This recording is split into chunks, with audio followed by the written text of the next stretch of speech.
Yeah, good morning, brother and sister. Good morning. So we are back again together.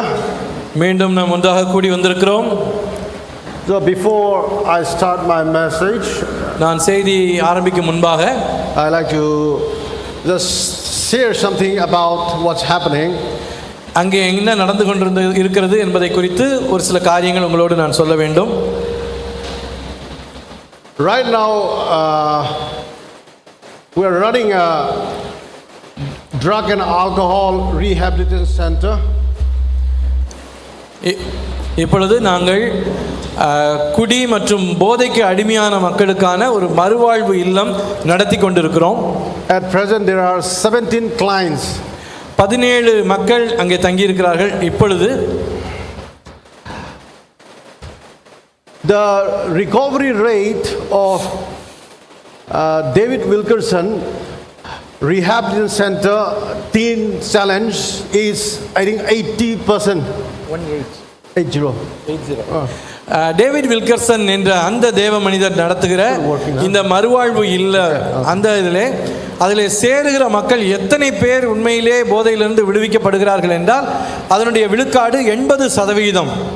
The recovery percentage in Manipur is 25 to 30%. ஆனால் மணிப்பூரிலே பொதுவாக இந்த விதமாக போதை மறுவாழ்வு இல்லத்திலே தங்கி சிகிச்சை பெறுகிற மக்கள் அதில் 25 முதல் 30% மக்கள் தான் அதை விட்டு முழுமையாக வெளிவருகிறார்கள். மற்றவர்கள் திரும்ப அதுக்குள்ளாகவே போய்விடுகிறார்கள். We want to compete with Teen Challenge.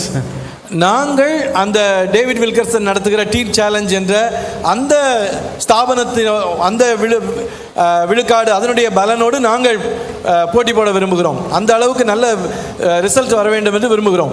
Not by our strength or intelligence but by the grace of God. எங்களுடைய பலத்தினாலோ அறிவினாலோ அல்ல, தேவனுடைய கிருபையினால் அதை சாதிக்க வேண்டும் என்று விரும்புகிறோம். Recently we shifted. Today is the last day, so we are going to shift from one place to another new place that is near our house. ஏற்கனவே செயல்பட்டு கொண்டிருக்கிற ஒரு இடத்திலிருந்து எங்கள் வீட்டுக்கு அருகிலே அந்த மறுவாழ்வு இல்லத்தை நாங்கள் மாற்றுகிறோம். இன்றுதான் அந்த பழைய இடத்தினுடைய கடைசி நாள். எனவே என்னுடைய வீட்டுக்கு அருகிலே அந்த மறுவாழ்வு இல்லத்தை நகர்த்தி கொண்டிருக்கிறோம். The reason is that place is little far. ஏனென்றால் பழைய இடம் கொஞ்சம் தூரமாக இருக்கிறது. And in monsoon it is very difficult to run there because everything will be flooded. மழை காலங்களிலே அந்த நாங்கள் பழைய இடம் வெள்ளத்தினால் நிரம்பி இருக்கிற ஒரு பகுதி. And the rent is also high. Rent. வாடகையும் மிக அதிகம். எனவே இங்கே இப்பொழுது எங்கள் வீட்டு அருகிலே ஒரு இடத்துக்கு மாற்றுகிறோம். Now the new place, it's very near to our house and our church. நம்முடைய அங்குள்ள சபைக்கும் எங்களுடைய வீட்டுக்கும் பக்கத்திலே இருக்கிறது. Anytime you come you can visit. நீங்கள் எப்பொழுது அங்கு வந்தாலும் எங்களுடைய மறுவாழ்வு இல்லத்துக்கு வரலாம். There are other faith-based rehab also in Manipur. மற்ற மதத்தை சேர்ந்த இப்படிப்பட்ட மறுவாழ்வு இல்லங்களும் அங்கே இருக்கிறது மணிப்பூரிலே. There are other faith-based like also then other like the run by ISKCON. மற்ற சில நிர்வாகங்கள் இருக்கிறது. Like the Hindus, they also have their own rehab. இந்துக்களும் இப்படிப்பட்ட மறுவாழ்வு இல்லங்களை வைத்திருக்கிறார்கள். But in our rehab we are doing fully in the word of God. எங்களுடைய மறுவாழ்வு இல்லத்திலே முற்றிலுமாக வேத வசனத்தின் அடிப்படையிலே இதை நாங்கள் செய்து கொண்டிருக்கிறோம். Just in 2 months we see the effect of the word of God in the lives of the clients. 2 மாத காலத்திலே அங்கே உள்ளே தங்குகிற மக்களுடைய வாழ்க்கையிலே தேவனுடைய வார்த்தை எப்பேற்பட்ட தாக்கத்தை உண்டாக்குகிறது என்பதை நாங்கள் பார்க்க முடிகிறது. They were so happy to hear the word of God. அவர்களும் தேவ வசனத்தை கேட்க சந்தோஷமா இருக்கிறார்கள். They asked me whether can I get Bible. அவர்கள் என்னிடத்திலே வேதாகமம் கிடைக்குமா என்று கேட்கிறார்கள். So I distributed more than 25 Bibles to them. எனவே கிட்டத்தட்ட 25க்கு மேலாக வேதாகமம் அப்படிப்பட்ட மக்களுக்கு விநியோகித்திருக்கிறேன். That is not our language, it's our local language script. எங்க உள்ளூர் மொழியில் உள்ள அந்த வேதாகமம் அது, which I got through your pastor. Pastor Kiruba எனக்கு அந்த வேதாகமத்தை இங்கிருந்து வாங்கி கொடுத்தார்கள். And now they are eager, they have opened up their hearts. open up their hearts. இப்பொழுது அவர்கள் தங்களுடைய இருதயத்தை திறந்து தங்களுடைய தேவைகளை எங்களோடு பகிர்ந்து கொள்கிறார்கள். 3 of them, they want to take baptism. அப்படிப்பட்ட அந்த உள்ளாக வந்தவர்களே 3 பேர் ஞானஸ்நானம் எடுக்க விரும்புகிறார்கள். But we don't give them because we are not sure how their faith, the firmness of their faith. இன்னும் நாங்கள் கொடுக்கவில்லை, ஏனென்றால் அவருடைய விசுவாசத்தின் உறுதித்தன்மை எப்படி இருக்கிறது என்று இன்னும் நாங்கள் ஊர்ஜிதப்படுத்தவில்லை. So please continue to pray for this ministry. எனவே இந்த ஊழியத்திற்காக தயவு செய்து தொடர்ந்து ஜெபியுங்கள். We are not dealing with just human being. வெறும் சாதாரண மனிதர்களோடு நாங்கள் இடைப்படவில்லை. We are not dealing with just sinners. வெறும் பாவிகளோடு நாங்கள் கிரியை செய்து கொண்டிருக்கவில்லை. We are dealing with demons. பிசாசுகளோடு நாங்கள் போராடி கொண்டிருக்கிறோம். If you see them, நீங்கள் அவர்களை பார்த்தால் I think you will be scared. நீங்கள் பயந்து விடுவீர்கள் என்று நான் நினைக்கிறேன். From head to toes, all tattoos only. உச்சந்தலையிலிருந்து உள்ளங்கால் வரை உடம்பெல்லாம் டாட்டூவா இருக்கும். Sometime it also trigger me that should I have tattoos in order to teach them. சில நேரம் எனக்கு இப்படிப்பட்ட எண்ணம் வருது, இந்த மக்களை சென்றடையும்படியாக இவர்களுக்கு போதிக்கும்படியாக நம்மளும் கொஞ்சம் tattoo குத்திக்கலாமான்னு. Like Joyce. That Joyce. Okay. She had tattoos. Joyce அவங்க டாட்டூ கொண்டிருக்கிறார்கள். So you will be scared if you look at them. So we are not dealing with just simple human sinner. ஏதோ சாதாரண பாவியான மனிதர்களை நாங்கள் அங்கே சந்திக்கிறதில்லை, மிக பயங்கரமான பிசாசினால் ஆட்கொள்ளப்பட்ட அப்படிப்பட்ட மக்கள். They are rebellious, கலக குணமுடையவர்கள். they haven't faced or experienced love from people. மக்களிடத்திலிருந்து அவர்கள் அன்பை அனுபவித்திராத மக்கள். So there is the only place where they can come and stay, and we say this is your second home. அவர்கள் வந்து இந்த இல்லத்திலே தங்கும்போது இது உங்களுடைய இரண்டாவது வீடு என்று நாங்கள் அவர்களுக்கு சொல்லுகிறோம். And few of them have been chased out from their house. ஒரு சிலர் அவருடைய வீட்டிலிருந்து துரத்தப்பட்டவர்கள். They don't have any place to stay. அவர்கள் தங்கும்படியாக அவர்களுக்கு இடம் கூட கிடையாது. They were homeless. வீடு இல்லாமல் இருந்தவர்கள். Now they agreed to stay, so we keep them in our place. எனவே அவர்கள் நாங்கள் எங்கள் இடத்திலே தங்குவதற்கு ஒத்துக்கொண்டபடியினால் எங்களோடு அவர்கள் தங்கி இருக்கிறார்கள். We call them mercy client, mercy patients. mercy patients அல்லது mercy clients என்று சொல்லுவோம். அவர்களை இரக்கம் தேவைப்படுகிறது, அவர்கள் உதவியற்ற மக்களாக இருக்கிறார்கள். So please pray for this ministry. எனவே இந்த ஊழியத்திற்காக தயவு செய்து ஜெபித்துக் கொள்ளுங்கள். So today I want to speak to you about God's own heart.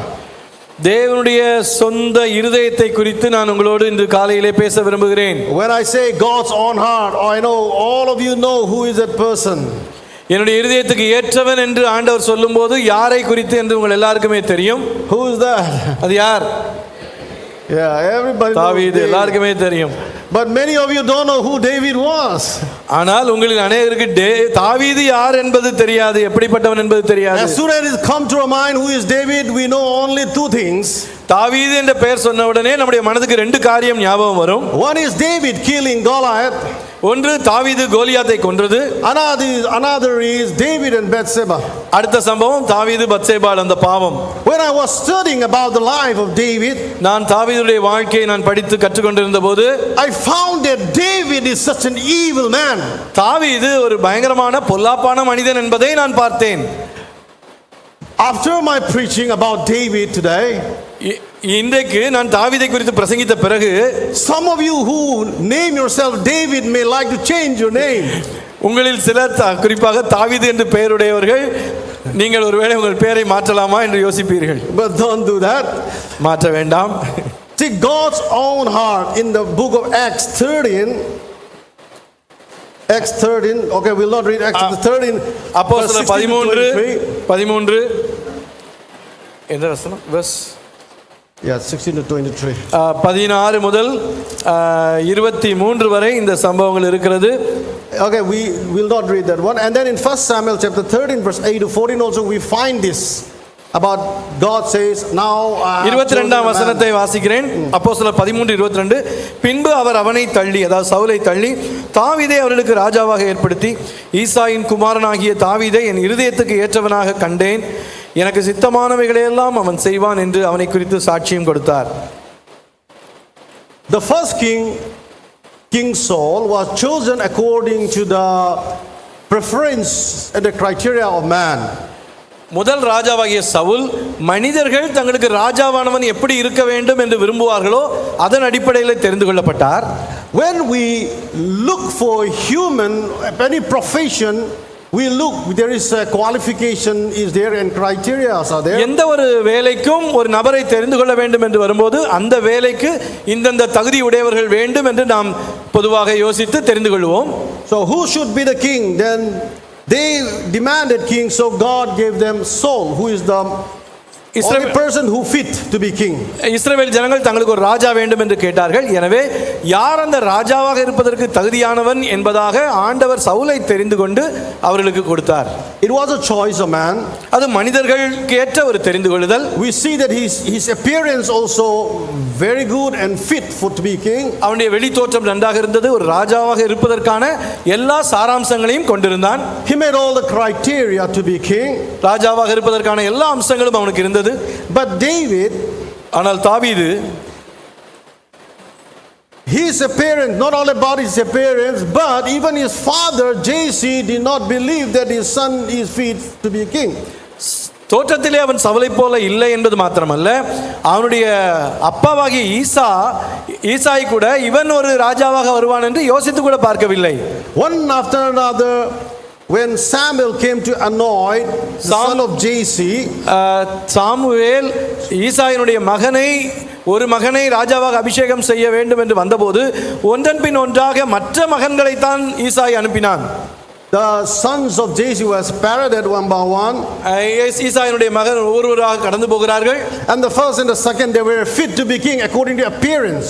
முதல் இரண்டு பேர் தோற்றத்தின்படி பார்த்தால் ராஜாவாக இருப்பதற்கான எல்லா தகுதியும் இருக்கிறது. But God said, don't look at the appearance. ஆனால் ஆண்டவர் சொன்னார், வெளி தோற்றத்தை பார்க்காதே, முக தோற்றத்தை பார்க்காதே. Yeah, please turn with me to 1 Samuel chapter 16. 1 Samuel 16ஆம் அதிகாரத்திலே இந்த சம்பவத்தை நாம் வாசிக்கிறோம். திருப்பிக் கொள்ளுங்கள். 1 சாமுவேல் 16ஆம் அதிகாரம் 7ஆம் வசனம். கர்த்தர் சாமுவேலை நோக்கி, நீ இவனுடைய முகத்தையும் இவனுடைய சரீர வளர்ச்சியையும் பார்க்க வேண்டாம். நான் இவனை புறக்கணித்தேன். மனுஷன் பார்க்கிறபடி நான் பாரேன்.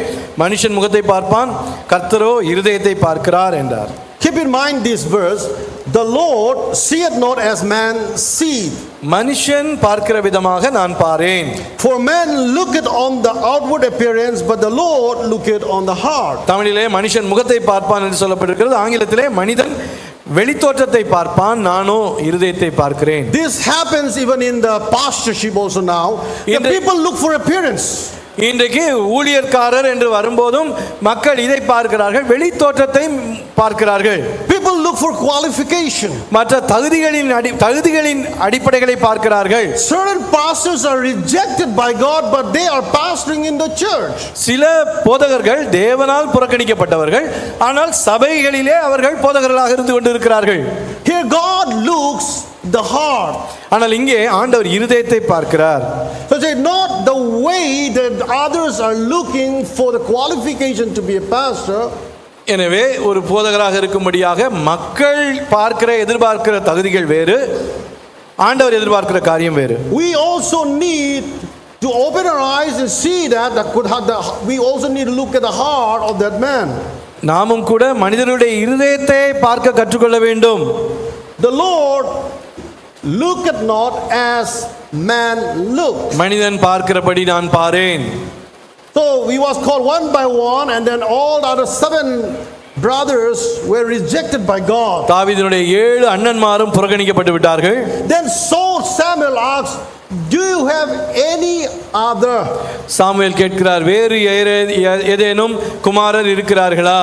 Then Jesse, oh yeah, I remember, I have my last son. I don't think he is fit to be a king. He's just a shepherd boy. அவன் ஒரு மேய்ப்பன், என்னுடைய கடைசி மகன், ராஜாவாக இருக்க அவன் லாயக்கற்றவன், ஒரு ஆடு மேய்க்கிறவன் என்பதாக அவன் சொன்னான். And then they said, go and call. போய் அவனை அழைத்து வா என்று சொல்கிறார். So David came. தாவீது வந்தார். And God says, this is the one that I choose. அப்பொழுது ஆண்டவர் சொன்னார், இவனையே நான் தெரிந்து கொண்டேன். And God says, this is the man after my own heart. இவன் தான் என் இருதயத்துக்கு ஏற்ற மனிதன். Samuel also may be thinking, this is the person that you choose, Lord. சாமுவேலும் கூட ஆச்சரியப்பட்டான், இந்த நபரையா ஆண்டவர் தெரிந்து கொண்டிருக்கிறார் என்று. Now let's have a look at David's character. தாவீதுடைய குணசீலத்தை நாம் கொஞ்சம் பார்க்கலாம். David, he is a liar. தாவீது ஒரு பொய் சொல்லுகிறவனாக வேதத்திலே வாசிக்கிறோம். When he was chased by King Saul, சவுலால் துரத்தி அடிக்கப்பட்ட போது he came to a city called Nob. We'll find it in 1 Samuel chapter 22, 18 and 19. 1 Samuel 22ஆம் அதிகாரம் 18ஆம் 19ஆம் வசனத்திலே நாம் இதை பார்க்கிறோம். There the priest Abimelech asked him, அங்கே அந்த ஆசாரியனாகிய அபிமெலேக் அவனிடத்திலே கேட்டான், that he don't lie that I come here in a secret purpose, agenda, Iran under the king. அப்பொழுது தாவீது அந்த அகிமெலேக்கிடத்திலே பொய் சொல்லுகிறான், நான் ஒரு ராஜாவினுடைய வேலை விஷயமாக ரகசியமாக வந்திருக்கிறேன் என்று சொல்லுகிறான். He lied to Abimelech. அகிமெலேக்கிடத்திலே அவன் பொய் சொல்லுகிறான். And that's also priest. Ahimelech ஒரு ஆசாரியன். And then he lied, and what he did, he enjoyed all the good things of Abimelech. Ahimelech உடைய கொடுத்த எல்லா நல்ல காரியங்களையும் அனுபவிக்கிறான். He even had the shewbread. அவன் அந்த அவர்கள் சாப்பிடக்கூடிய அந்த அப்பத்தையும் பரிசுத்த அப்பத்தையும் எடுத்து சாப்பிடுகிறான். And took the sword of Goliath. கோலியாத்தினுடைய பட்டயத்தை எடுத்துக்கொள்கிறான். And he went. அங்கிருந்து புறப்பட்டு போய் விடுகிறான். 21ஆம் அதிகாரத்திலே இதை பார்க்கிறோம். 1 Samuel 21. He thinks just a small lie will harm nobody. இது ஒரு சின்ன பொய் தான், யாருக்கும் எந்த ஆபத்தும் வராது என்று நினைத்தான். I lied just to satisfy my stomach. My just little thing nobody cares about. என்னுடைய பசியை போக்கிக் கொள்ளும்படியாக ஒரு சின்ன பொய் சொல்லுகிறேன், அவ்வளவுதான் என்று தாவீது நினைத்தான். It may be a small lie. அது ஒருவேளை ஒரு சின்ன பொய்யாக இருக்கலாம். But the impact. அதனால் அதனுடைய தாக்கத்தை விளைவை பாருங்கள். 85 priests were killed because of David's lying. தாவீது பொய் சொன்னது நிமித்தம் 85 ஆசாரியர்கள் கொல்லப்பட்டார்கள். And not only that, the city of Nob was destroyed. The children, cattle, everything was killed because of David lying. நோப் என்ற அந்த ஊரில் அநேகர் கொல்லப்பட்டார்கள் தாவீது செய்த சொன்னிய அந்த பொய்யினாலே. Think about a man who lied, and then so many lives have been lost. ஒரு மனிதன் தாவீது பொய் சொன்னதினால் அத்தனை ஆசாரியர்கள் அவருடைய சந்ததியே அழிக்கப்பட்டு விட்டது. This is the man after God's own heart who keep on lying and kill people. இந்த விதமாக பொய் சொல்லி மற்றவருடைய மரணத்துக்கு காரணமாக இருக்கிற ஒரு மனிதனா ஆண்டவருடைய இருதயத்துக்கு ஏற்றவன்? This is a question I am going to ask God. Lord, this is a man after your own heart? நான் தேவனிடத்தில் கேட்க வேண்டிய ஒரு கேள்வியாக இது தோன்றலாம். இப்படிப்பட்டவனா உம்முடைய இருதயத்துக்கு ஏற்றவன்? This is the man you chose? இந்த மனிதனையா நீர் தெரிந்து கொள்ளுகிறீர்? And not only that, அது மாத்திரமல்ல, he committed adultery. விபச்சாரம் செய்தார். In committed adultery, and then not only that, he killed his husband, her husband. அந்த விபச்சாரத்தை மறைக்கும்படியாக அவளுடைய கணவரையும் கொலை செய்கிறான். Born schemer. Scheming. திட்டமிடுவதற்கு பிறக்கும் போதே இந்த விதமாக தந்திரமாய் திட்டமிடக்கூடியவன். Scheming is Satan's work. இந்த விதமாக தந்திரமாக திட்டமிடுவது பிசாசினுடைய வேலை. Outside looks as though we are very good, speak politely to the people. வெளியே பார்க்கும்போது நல்லவர்களாக தெரிந்து மற்றவர்களிடத்திலே ரொம்ப கண்ணியமாக பேசுவது. But we have a plan how to destroy that man. ஆனால் உள்ளாக இந்த நபரை எப்படி அழிப்பது என்ற திட்டத்தை மனதிலே கொண்டிருக்கிற அப்படிப்பட்ட மக்கள் தான் இந்த விதமாக வஞ்சகமாய் திட்டமிடுகிறவர்கள். Scheming in other evil mind, evil thoughts. பொல்லாத சிந்தனை, பொல்லாத எண்ணங்கள். Trying to destroy and kill, the slaughter, assassin the characters of others. மற்றவருடைய குணசீலத்தை கெடுத்து போடக்கூடிய அப்படிப்பட்ட செயல்பாடுகள். He said, send Uriah to the front line, that he should be killed there. உரியாவை யுத்தத்திலே ஒரு கடினமான போர் பகுதிக்கு அனுப்பி அங்கே அவன் கொல்லப்படும்படியாக ஏற்பாடு செய்தான். And that's how he died. அப்படித்தான் உரியா மரித்து போனான்.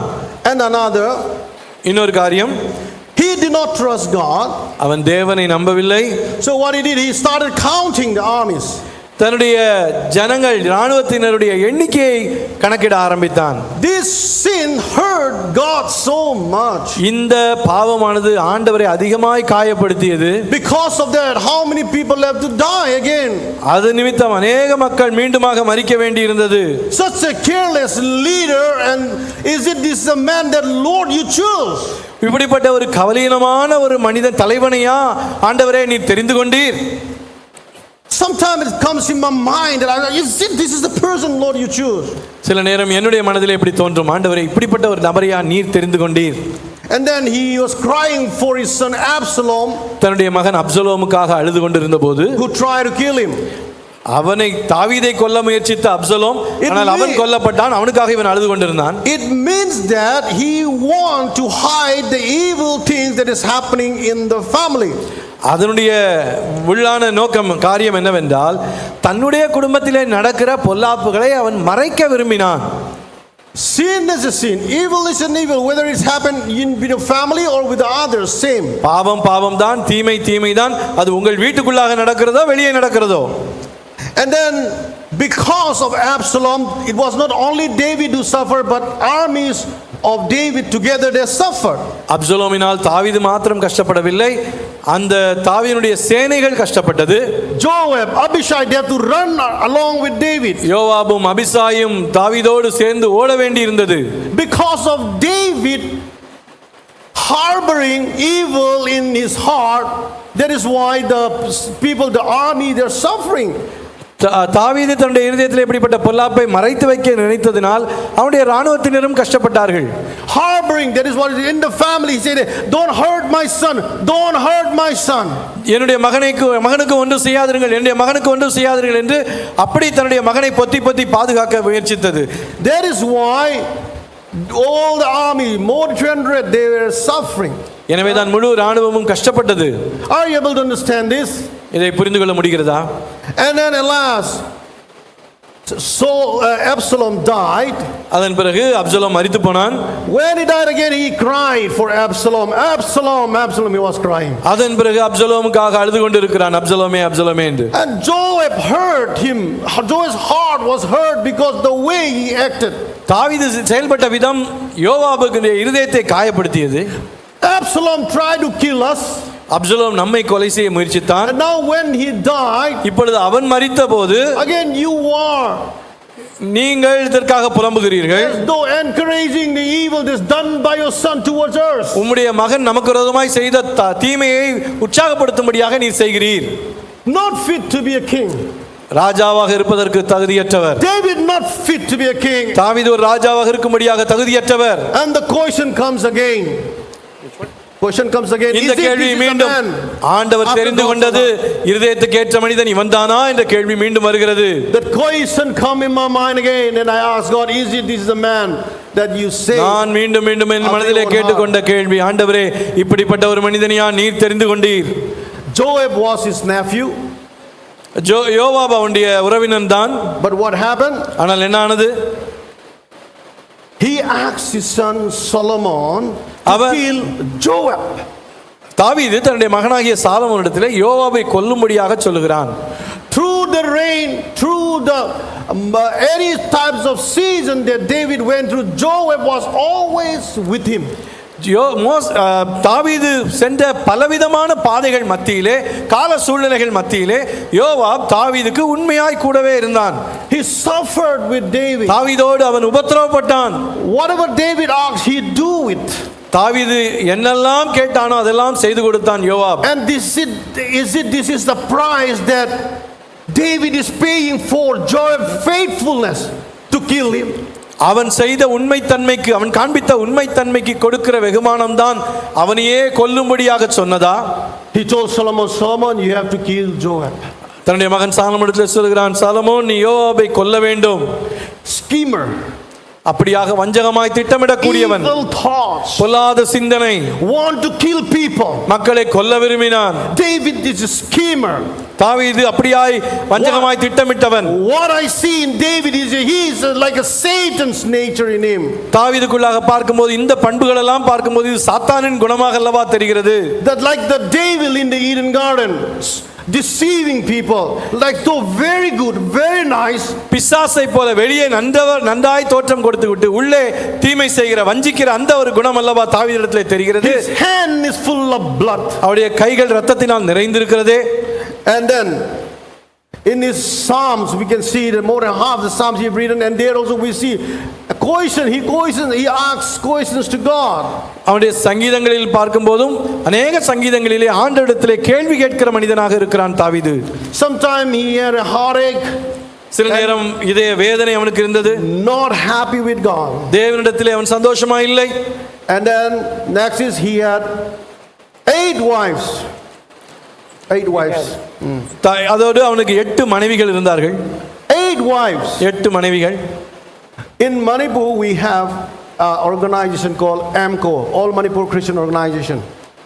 All Manipur Christian Organization. அனைத்து மணிப்பூர் கிறிஸ்தவ ஸ்தாபனம் என்று ஒரு நிர்வாகம் இருக்கிறது மணிப்பூரிலே. It's an issue-based organization. So when the election comes, we go to every churches and give pamphlets and then some like a handbills. தேர்தல் வரும்போது ஒவ்வொரு சபைகளுக்கும் போய் கைப்பிரதிகள் மற்ற காரியங்கள் கொடுப்பதுண்டு. Telling the people, choose your leader wisely. மக்களிடத்திலே உங்களுடைய தலைவரை ஜாக்கிரதையாய் தெரிந்து கொள்ளுங்கள் என்று ஒரு விழிப்புணர்வு கொடுக்கும்படியாக செய்வோம். There are some notes are there which say you should not choose this kind of leader. இந்த இப்படிப்பட்ட ஒரு நபரை உங்களுக்கு தலைவராக எடுத்து செலக்ட் பண்ணக்கூடாது, தேர்ந்தெடுக்க கூடாது என்று சொல்லி அப்படி சில வரையறைகள் கொடுப்போம். In that there is one that you should not choose a leader who have 2 wives. அதிலே ஒன்று, உங்களுக்கு நீங்கள் தலைவராக தெரிந்து கொள்கிறவர்களுக்கு ஒன்றுக்கு மேல் மனைவிகள் இருக்கக்கூடாது. A man who have 2 wives mean he is not faithful to one. 2 மனைவி உள்ளவன் ஒரு மனைவிக்கு உண்மையாக இல்லை என்பதுதான் அர்த்தம். So that is one of the criteria that you should not choose. அப்படிப்பட்டவர்களை நீங்கள் தேர்ந்தெடுக்காதீர்கள் என்று விழிப்புணர்வு பிரச்சாரத்தை நாங்கள் மற்றவர்களுக்கு ஆலயங்களிலே போய் செய்வோம். Here David have 8. இங்கே தாவீதுக்கு 8 மனைவிகள் இருந்தார்கள். 8 wives and his son have more again. அவருடைய மகனுக்கு இன்னும் அதிகமாக, இதை விட அதிகமாக இருந்தது. And is it that is over? Is it over about his evil nature? அவனுடைய பொல்லாத காரியங்கள் குறைபாடுகள் இவ்வளவுதானா? He is a good actor. பயங்கரமாக நன்றாக நடிக்கக்கூடியவர். He act like a madman. ஒரு பைத்தியக்காரனை போல பயங்கரமாக நடித்தார். He don't want to disclose his identity. தான் யார் என்ற உண்மையை வெளிப்படுத்த விரும்பவில்லை.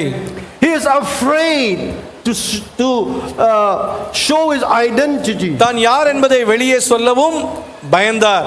So acted like that. So we may say that we can also do that. நம்மளும் இப்படி எல்லாம் செய்யலாமா என்று யோசனை உங்களுக்கு கேள்வி வரலாம். We can also lie, we can also act in that way because David did it. தாவீது செய்தாரே, நாமும் இப்படி பொய் சொல்லலாமா, நாமும் இப்படி தவறாக நடித்து காட்டலாமா? If there is an Oscar award for it, maybe David might have got. Oscar award என்று அந்த நாட்களில் இருந்தால் தாவீதுக்கு ஒருவேளை கிடைத்திருக்கலாம். He acted so well that people thought he is a madman. எந்த அளவுக்கு உண்மையாக நடித்தான் என்றால் மக்கள் உண்மையிலே தாவீதுக்கு பைத்தியம் என்று நினைத்து விட்டார்கள். And then he has doubt. அவருக்கு சந்தேகமும் இருந்தது. Doubt on God. தேவன் மேலே சந்தேகம். Yeah, it is written in 1 Samuel chapter 27. 1 Samuel 27ஆம் அதிகாரம். David says in his heart that I shall now perish one day by the hand of Saul. 1ஆம் வசனம். பின்பு தாவீது, நான் எந்த நாளிலாகிலும் ஒரு நாள் சவுலின் கையினால் மடிந்து போவேன். இனி சவுல் இஸ்ரவேலின் எல்லைகளில் எங்கேயாவது என்னை கண்டுபிடிக்கலாம் என்கிற நம்பிக்கை அற்று போகும்படிக்கும். When one look at the evil and then all the negative of David, தாவீதுக்குள்ளாக இருந்த தவறான குணங்களையும் அவனுடைய குறைபாடுகளையும் பார்க்கும்போது the question sprang back again, is this a man after God's own? மனதிலே இந்த கேள்விதான் எழுகிறது, இதுவா ஆண்டவர் தெரிந்து கொண்ட அவருடைய இருதயத்துக்கு ஏற்ற மனிதன்? When I look at David's life, தாவீதுடைய வாழ்க்கையை நான் பார்க்கும்போது there are so many things which I didn't do at all. அவர் தாவீது செய்த எத்தனையோ காரியங்களை நான் செய்யவே இல்லை. I don't lie and let people kill. நான் பொய் சொல்லி I have not done that. மக்களை கொலை செய்யவில்லை. நான் கொலை செய்யவில்லை இதுவரை. I have not committed adultery, stealing somebody's wife and kill. நான் உபச்சாரம் செய்யவில்லை. யாரோ இன்னொருடைய மனைவியை எடுத்து அபகரித்து அதன் பிறகு அந்த கணவரை கொலை செய்து இந்த பொல்லாத பாவத்தை நான் செய்யவில்லை. I call white and white, gray is black is black. நான் எது உண்மையோ உண்மை உள்ளதை உள்ளதென்று எப்பொழுதுமே சொல்லி வந்திருக்கிறேன். And I don't scheme like David and kill Joab or others. தாவீது திட்டமிட்டது போல யோவா போன்ற உண்மையான மக்களை நான் வஞ்சகமாக கொல்ல ஏற்பாடு செய்ததில்லை. And I don't act in order to escape. I don't point my fingers to others. மற்றவர்களை குறை சொல்வதோ, நான் தப்பிக்கும்படியாக அல்லது நான் நடித்து மற்றவர்களிடத்திலிருந்து தப்பிக்கொள்ளும்படியாக அப்படிப்பட்ட காரியங்களை நான் செய்ததில்லை. So when we look at David's negative life, தாவீதுடைய வாழ்க்கையின் தவறான பகுதிகளை பார்க்கும்போது we are much better. You and me, we are much better. நீங்களும் நானும் எவ்வளவோ தாவீதை விட மேலானவர்கள் தான். Is it not? இல்லையா? You and me, we are much better. நாம் தாவீதை விட எத்தனையோ காரியங்களிலே சிறந்தவர்களாகத்தான் இருக்கிறோம்.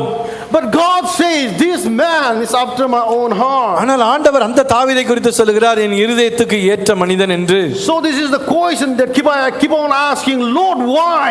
ஆண்டவரே, ஏன் தாவீதை குறித்து அப்படி சொல்லுகிறீர்? Then I see some of the nature of David's heart. ஆனால் நான் அப்படி கேள்வியோடு வேதத்தை வாசிக்கும் போது தாவீதுடைய சில குணங்களை நான் பார்த்தேன். David is a bad guy. தாவீது ஒரு கெட்டவன் தான். But look at his character where God loves. ஆனால் அவனுக்குள்ளாக இருந்த சில குணசீலங்கள் ஆண்டவர் நேசிக்கிற குணசீலங்களாக இருந்தது. When he was on the run, அவன் உயிர் தப்பி ஓடிக்கொண்டிருக்கும் போது, when Absalom was chasing to kill him, Absalom அவனை கொல்லும்படியாக துரத்தி கொண்டு வந்தபோது, he met Shimei. சீமேயி என்ற மனிதனை சந்தித்தான். And he rudely cursed David. அந்த சீமேயி தாவீதை மிக கொடூரமாக சபித்தான். Insulted him. அவனை காயப்படுத்தினான். And even spit. அவன் முகத்திலே துப்பினான். Joab and others, the army, they were so angry even though it was not to them. யோவாவும் சரி, தாவீதோடு இந்த ராணுவத்தினரும் சரி, அவர்களுக்கு விரோதமாக சீமேயை செய்யவில்லை, தாவீதுக்கு விரோதமாக தான் செய்தார்கள். ஆனாலும் சீமேயை மேல் அவர்கள் அவ்வளவு கோபப்பட்டார்கள். They don't have the patience to tolerate the thing. சீமேயை செய்த காரியத்தை பொறுத்துக்கொள்ள அவர்களால் முடியவில்லை, அவ்வளவு கோபம் அடைந்தார்கள். But the way David understood the situation, ஆனால் தாவீது சூழ்நிலையை புரிந்து கொண்ட விதம், David said, God allowed it. தேவன் இதை அனுமதித்திருக்கிறார். God allowed Shimei to speak and insult me. சீமேயை என் மேல் துப்பி என்னை அவமகிமைப்படுத்தும்படியாக ஆண்டவர் அனுமதித்திருக்கிறார். And David has the heart to understand that everything is working under God's. எல்லாமே ஆண்டவருடைய கட்டுப்பாட்டின் கீழாக தான் செயல்பட்டு கொண்டிருக்கிறது என்ற அந்த பெரிய விளங்கிக் கொள்ளுதல் தாவீதுக்கு இருந்தது. Then my heart said, wow, David, your heart. அப்பொழுது நான் சொல்லுகிறேன், ஓ தாவீது, உன்னுடைய இருதயம் எவ்வளவு பெரியது. If somebody insult us, யாரோ ஒருவர் நம்மை புண்படுத்தி விட்டால், நம்மை அவமானப்படுத்தி விட்டால், we react quickly. நாம் உடனடியாக அவர்களுக்கு பிரதிக்கிரியை செய்கிறோம். But if we understand and have the heart of David, ஆனால் நாம் விளங்கிக் கொண்டு தாவீது கொண்டிருந்த அந்த இருதயத்தை கொண்டிருந்தால், then nothing will happen. Like, God allowed this person to insult me, this person to hurt me, this person to say things like that to me.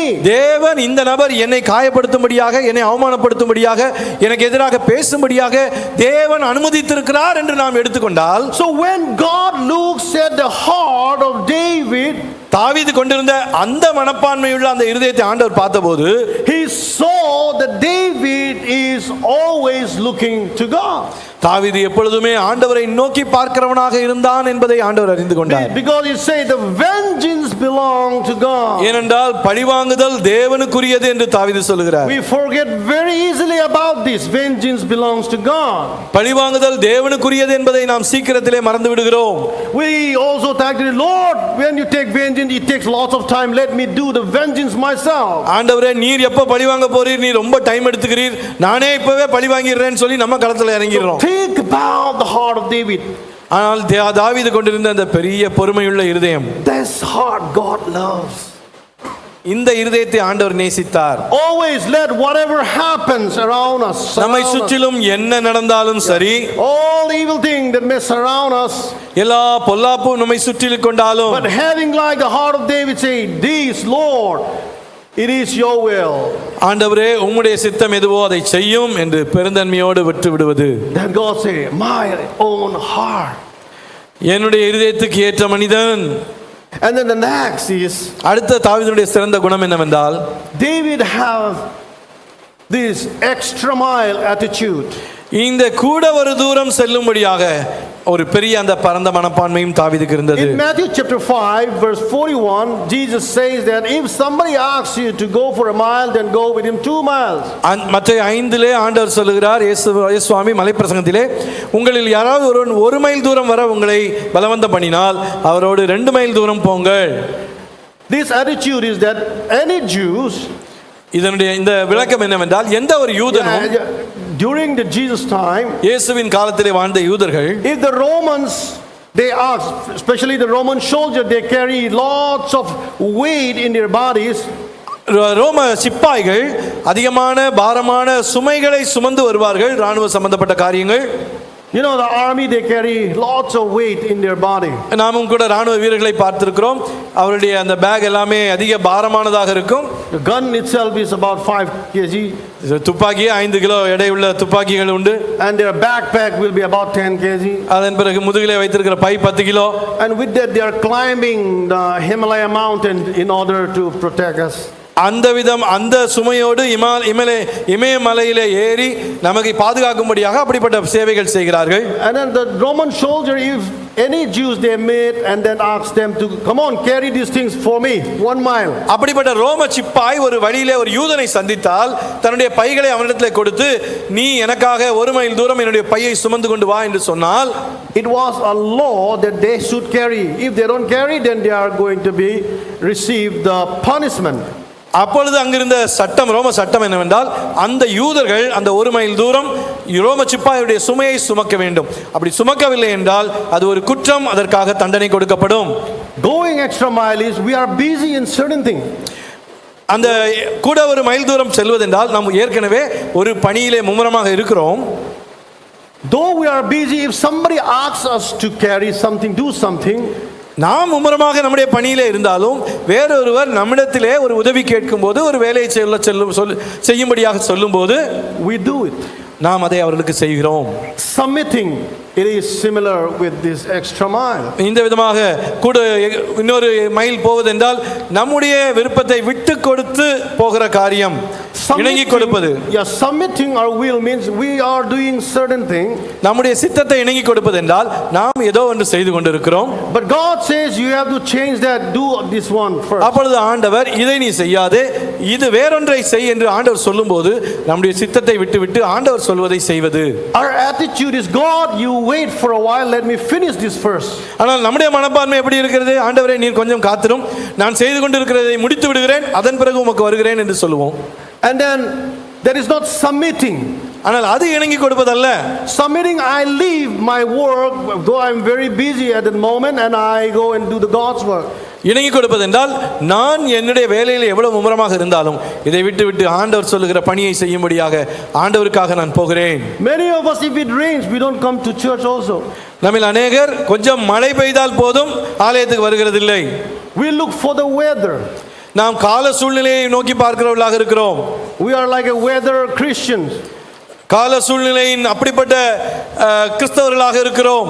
To do God's work, we say, I will do it later, not now. தேவனுடைய ஊழியம் என்று வரும்போது நான் தாமதமாக செய்கிறேன், பின்னாக செய்கிறேன் என்று சொல்கிறோம். I have a question for pastors. போதகர்களுக்காக என்னிடத்திலே ஒரு கேள்வி உண்டு. Why the pastors, they don't allow their sons and daughters to follow their footsteps? அநேக ஊழியர்கள், போதகர்கள் தங்களுடைய பிள்ளைகள் தாங்கள் கடந்து சென்ற பாதையை பிள்ளைகள் அந்த வழியிலே வர விரும்புகிறதில்லை. ஏன்? Doctors, if they say my son should be a doctor, okay, fine. டாக்டர்கள் தன்னுடைய மகள் டாக்டராக வேண்டும் என்றால் சரி. Pastor, why you don't encourage your sons to be a pastor? போதகர்கள் உங்கள் பிள்ளைகள் ஏன் ஊழியத்திற்கு வர வேண்டும் என்பதை உற்சாகப்படுத்துகிறதில்லை. All the pastors, they also want their sons to be either a doctor or some sort of any luxurious salary. Those things they want it. அதிக சம்பளம் போன்ற மற்ற காரியங்கள் தான் வேண்டும் என்று விரும்புகிறார்கள். Thank you. Whereas what God wants is that He wants us to do His will, not our will. ஆனால் ஆண்டவர் அவருடைய சித்தத்தை நாம் செய்ய விரும்புகிறார், நம்முடைய சித்தத்தை அல்ல. So I'm drawing similar with the going extra mile. I may be busy in certain thing, but now God asks me to take this there and do that what God wanted. Finish it up. Not only one, but satisfy God with the work. நான் ஒரு வேலையிலே மும்முரமாக இருந்தாலும் தேவன் என்னை வேறொரு பணி செய்ய சொல்லும்போது நான் என்னுடைய வேலையை விட்டுவிட்டு தேவனுடைய பணியை தேவன் திருப்தி அடையும் அளவிற்கு நான் அதை செய்ய வேண்டும். When David was asked to bring 100 foreskin of Philistine to marry daughter of Saul, தாவீது சவுலுடைய குமாரத்தியை திருமணம் செய்யும்படியாக பெலிஸ்தருடைய 100 பேருடைய நுனித்தோலை கொண்டு வர சொல்லி கேட்டபோது he brought 200. அவன் 200 பேருடைய நுனித்தோலை கொண்டு வந்தான். Extra mile. அதுதான் கூட தூரம் போவது. And that's what God loves. ஆண்டவர் அதை நேசித்தார். When God asks us to do one thing, ஆண்டவர் நம்மிடத்திலே ஒரு காரியத்தை செய்ய சொல்லும்போது, when we do the double, God wants it, loves it. ஆண்டவர் சொன்னதை 2 மடங்காக செய்யும்போது ஆண்டவர் அதை விரும்புகிறார், நேசிக்கிறார். That's why God loves David. எனவே தான் ஆண்டவர் தாவீதை நேசித்தார். He may be evil, அவன் பொல்லாதவனாக இருந்திருக்கலாம், but he loves to please God. ஆனால் ஆண்டவரை பிரியப்படுத்த வேண்டும் என்ற வாஞ்சையை கொண்டிருந்தான். The purpose of our life is to please God. அவனுடைய வாழ்க்கையின் நோக்கமே ஆண்டவரை பிரியப்படுத்துவதுதான். And he has the immense knowledge of God. தேவனை குறித்து அதிகமான அறிவை கொண்டிருந்தான். Knowledge depend on our faith depend on the knowledge. நம்முடைய விசுவாசம் என்பது நாம் கொண்டிருக்கிற அறிவை சார்ந்ததாக இருக்கிறது. And our knowledge on the word of God, it will show in our life that we live. தேவனுடைய வார்த்தையை குறித்த நம்முடைய அறிவு நம் வாழ்கிற விதத்திலே காணப்படும். How evil David may be, but he always want to praise God. தாவீது எவ்வளவு பொல்லாதவனாக இருந்தாலும் சரி, எப்பொழுதுமே ஆண்டவரை துதிக்க விரும்பினான், ஆண்டவரை பிரியப்படுத்த விரும்பினான். He will run to the temple to praise God. ஆண்டவரை துதிக்கும்படியாக தேவ ஆலயத்துக்கு ஓடுகிறவனாக இருந்தான். One day in the court of the house of God is better than 1,000 elsewhere. ஒரு ஆண்டுடைய ஆலயத்தில் செலவிடுகிற ஒரு நாள் வெளியே உள்ள 1000 நாட்களை பார்த்திலும் சிறந்தது என்று சொல்கிறார். It is better to be a doorkeeper. ஆண்டுடைய ஆலயத்திலே ஒரு வாசல் காவலாளியாக இருப்பது நல்லது என்று சொல்கிறார். This nature of David, தாவீதினுடைய இந்த சுபாவங்கள் soften the heart of God. ஆண்டவருடைய இருதயத்தை உருக்கியது. This is a thing that when we take the work of God seriously, தேவனுடைய பணியை மும்முரமாக முக்கியமானதாக எடுத்துக்கொள்ளும்போது God is pleased. ஆண்டவர் பிரியப்படுகிறார். God said, this is a man after my own heart. இவன்தான் என் இருதயத்துக்கு ஏற்ற மனிதன். And he has his humility. அவருக்கு தாழ்மை இருந்தது தாவீதுக்கு. He had a love and submission to God. ஆண்டவருக்கு கீழ்ப்படிந்து ஆண்டவரை நேசிக்கிற ஒரு மனிதனாக இருந்தான். Righteousness does not come from our work. நீதி என்பது நம்முடைய கிரியைகளிலிருந்து வருவதல்ல. Once again I say, righteousness doesn't come from our work. நீதி என்பது நம்முடைய செயல்பாடிலே கிரியையிலிருந்து வருகிறதில்லை, but from our love and submission to God. ஆனால் ஆண்டவரை நாம் நேசித்து ஆண்டவருக்கு கீழ்ப்படிவதிலே வருகிறது, இணங்கி கொடுப்பதிலே. That is righteousness. அதுதான் நீதி. How many evil we may be doing, God just erase it when we know how to love and submit to him. நாம் ஆண்டவரை எப்படி நேசித்து அவருக்கு இணங்கி கொடுக்கிறோம் என்பதை ஆண்டவர் அறிந்திருந்தால் நாம் செய்த எல்லா பொல்லாப்புகளையும் அவர் அழித்து போடுகிறார். So righteousness is loving God and submitting to him. நீதி என்பது ஆண்டவரை நேசித்து அவருக்கு இணங்கி கொடுப்பது. That's why God loves him. எனவே தான் தாவீதை ஆண்டவர் நேசித்தார். And then we see the famous Psalm 51. சங்கீதம் 51 பிரசித்தி பெற்ற சங்கீதம், இதை குறித்தும் பார்க்கிறோம். Nathan came and told David that it is you. Nathan தீர்க்கதரிசி வந்து சொன்னான் தாவீதிலே, நீயே அந்த மனிதன். When he knows that he is the person, அவன்தான் அந்த பாவியான மனிதன் என்பதை தாவீது அறிந்து கொண்டபோது he was not angry with Nathan. Nathan மேல் கோபப்படவில்லை. And he did not say that I did not sin against God. I sinned only against Bathsheba and then Uriah. நான் ஆண்டவருக்கு விரோதமாய் பாவம் செய்யவில்லை, பத்சேபாளுக்கும் உரியாவுக்கும் எதிராகத்தான் விரோதமாகத்தான் பாவம் செய்தேன் என்று சொல்லவில்லை.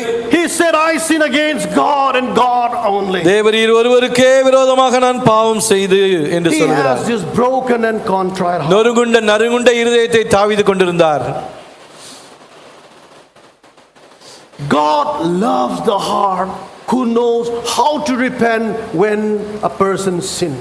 ஒரு நபர் தவறு செய்யும்போது, பாவம் செய்யும்போது எப்படி மனம் திரும்புவது என்று அறிந்திருக்கிற ஒரு நபரை ஆண்டவர் நேசிக்கிறார். When a person makes a mistake, ஒரு நபர் தவறு செய்யும்போது he admit it that I have done this. It's my mistake. ஆண்டவரே நான் இதை செய்து விட்டேன், இது என்னுடைய தவறு என்று ஒத்துக்கொள்ளுகிற மனிதனை ஆண்டவர் நேசிக்கிறார். That's why God loves David. எனவே தான் ஆண்டவர் தாவீதை நேசித்தார். That's why God said, whenever David prayed, always moved my heart. தாவீது எப்பொழுதெல்லாம் ஜெபித்தானோ அப்பொழுதெல்லாம் என் இருதயத்தை அது அசைத்தது என்று ஆண்டவர் சொல்லுகிறார். Because he confessed his broken heart and the contrite spirit. அவன் நறுங்குண்ட இருதயத்தோடு ஆவியோடு ஆண்டவரிடத்திலே அறிக்கை செய்கிறான். And I mention always about King Manasseh, the wicked person, the king in the history of Israel. Manasseh ராஜாவை குறித்து இஸ்ரவேலுக்கு இருந்த ராஜாக்களிலே மிகவும் பொல்லாதவன் Manasseh. He sacrificed his own son to Molech. தன்னுடைய சொந்த குமாரனையே மோலேக் என்கிற அந்நிய தேவருக்கு பலி கொடுத்தான். Always do things that is against God. தேவனுடைய வார்த்தைக்கு விரோதமாக, தேவனுக்கு விரோதமான பாவத்தையே எப்பொழுதும் செய்தவன் அந்த ராஜா. When he was chained, when the nose ring was put and dragged towards அவனுடைய மூக்கிலே கண்ணி போடப்பட்டு அவன் சங்கிலியினால் ஒடுக்கப்பட்ட போது he repented. அவன் மனம் திரும்பினான். He repented. He said, God of Abraham, Isaac and Jacob. ஆபிரகாமின் தேவனே, ஈசாக்கின் தேவனே, யாக்கோபின் தேவனே. He cannot even say my God. என்னுடைய தேவனே என்று அழைக்க கூட அவனுக்கு அந்த இருதயம் வரவில்லை. Because he is so alienated from God. ஏனென்றால் அந்த அளவுக்கு தேவனை விட்டு தூரமாய் விலக்கி வைக்கப்பட்டிருந்தான். And he said, my sin is like the sand in the seashore. கடற்கரையில் உள்ள மணலத்தனையாய் என்னுடைய பாவம் பெருகி இருக்கிறது ஆண்டவரே. He said, Lord, have mercy on me. ஆண்டவரே என் மேல் இரக்கமாயிரும் என்று சொல்லி மனாசே கேட்டான். The short 3-line prayer of Manasseh, அந்த சின்ன மனாசேயினுடைய ஜெபம், in book of Chronicles we will find that the heart of God is moved. தேவனுடைய இருதயம் அந்த மனாசேயுடைய ஜெபத்தினால் அசைக்கப்பட்டது என்று நாளாகமத்திலே வாசிக்கிறோம். The heart of God is softened. தேவனுடைய இருதயம் அப்படியே மிருதுவானது. And you know what God did? ஆண்டவர் என்ன செய்தார் தெரியுமா? God said, no, Manasseh, you cannot stay there in Babylon. And he embraced Manasseh, took from Babylon and brought it back again to Jerusalem and kept him as a king.